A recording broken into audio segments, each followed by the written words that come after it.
Lagyan na rin ng mga takip. Ayan. Isa, dalawa, tatlo, tapos apat na yan. Bali, tosang po yung ginamit natin dyan. Tosang, tapos nagyan na lang natin ng asinta. Pinaasinta natin.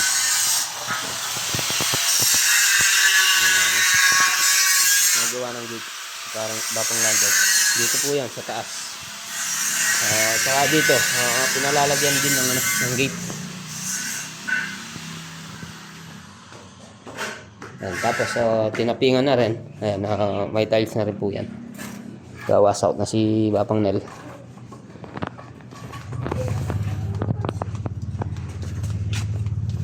Tapos ito po yung yung first unit. Tapos na pong na tiles. Ikutin po natin.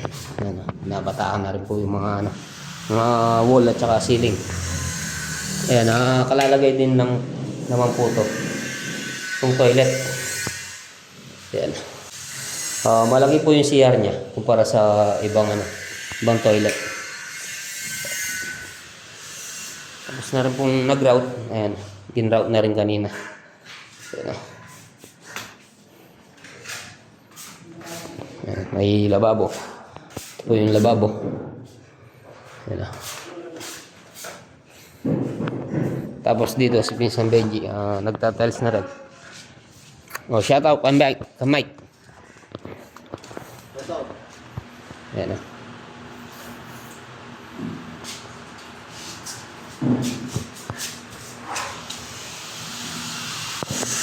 Tapos dito sa kwarto, ayan, tapos na rin po ito. Tapos ng tiles. Tapos yung dito, tatlong unit pa, hindi pa may tiles kasi yung mga materyales wala pa. Shoutout kay paring JM. Shoutout din po kay Marlon, hindi pumapasok dahil inaano niya yung kamay niya. Shoutout Mike. Tapos na rin pong masiling to.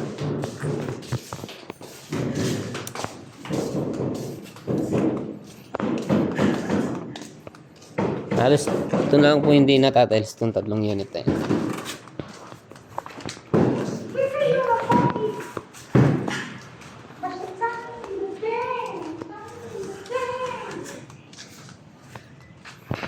Ayan, nagpabili na rin po tayo ng mga PVC.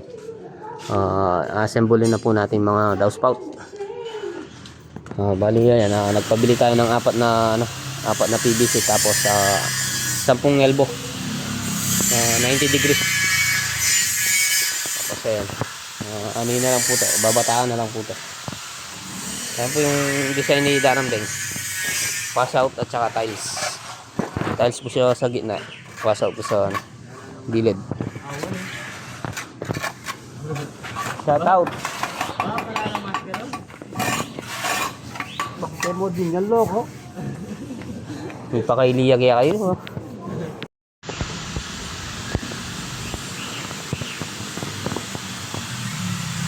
Naglagay na rin po tayo kanina ng dalawang toilet.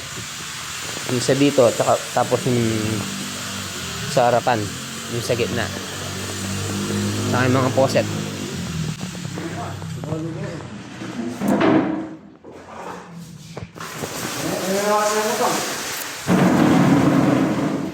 Ito yung nilagay natin kanina. Ang laking lamok.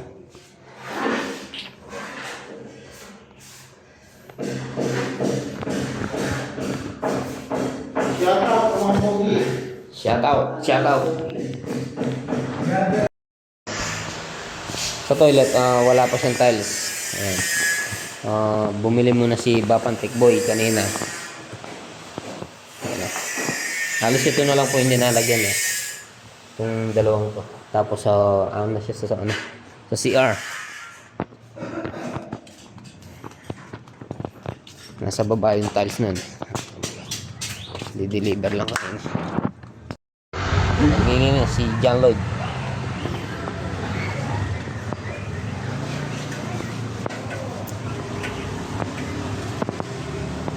Si pare Pogo.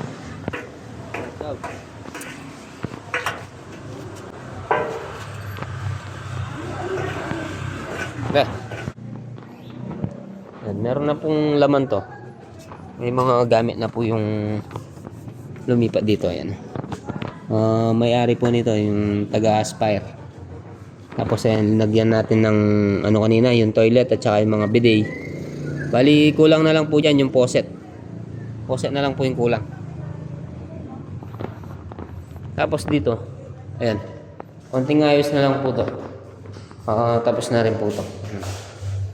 Papalitin po natin yung ano, yung ano niya. Kasi na ano siya, sobrang higpit niya. Nalukot yung ano. So yan, mga toilet. Ano sa yan, kompleto na po yung mga salamin dito. Meron pong pinapalagay na andun, aircon. Hindi ko alam kung saan niya pepesto. So, maganda sana. Bala ko sana sa CR. Sa loob siya ng ano, para yung tubig niya. Babagsak na lang po dun sa ano, sa loob ng CR. Kasi ano po siya kasi dito mga kamasan. Biga na po yung dito niya. Bali double beam po siya. Kaya hindi na po natin pwedeng i-ano diyan. Maano yung ano natin.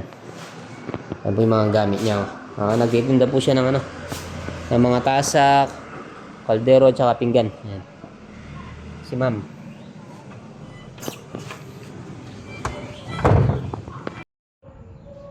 Ayan po mga kamasan, nandito na po tayo sa ano, sa farm natin. Sa farm pala. Ayan, bali patatapos lang po tayo magtrabaho doon. Kila Bapang Tikboy.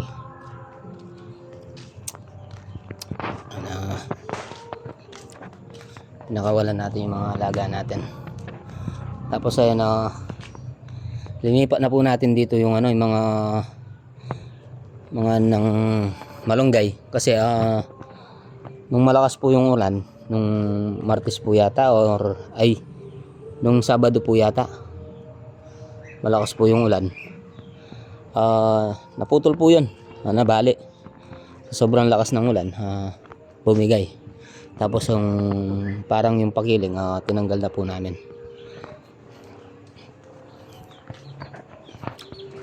Po pala yung mga alaga natin, bali maliliit pa. Ayan, malinis na rin po. Tapos ito anin natin pag meron pa tayong oras, magtatanim pa tayo ng ano, malunggay. Kamukha po nito, yan tatanim tayo. Yan, namamatay po yung ano kasi pag nagagalaw po kasi yung ano, yung halaman, na ano yung ugat niya ay hindi natutuloy. Tapos ito linitan natin kamukha po nito, bali yan anin po natin. Yan, bali pinutol natin.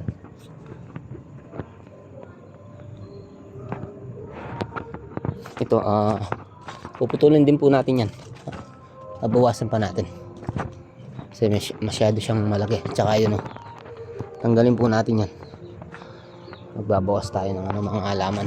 Bali ito hindi pa natin masyadong tatanggalan, medyo malaki po kasi yan. Mag-isa lang po tayong nagaan.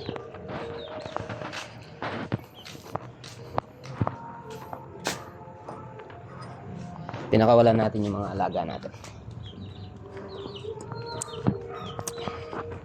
Magwalis po muna tayo dito sa labas.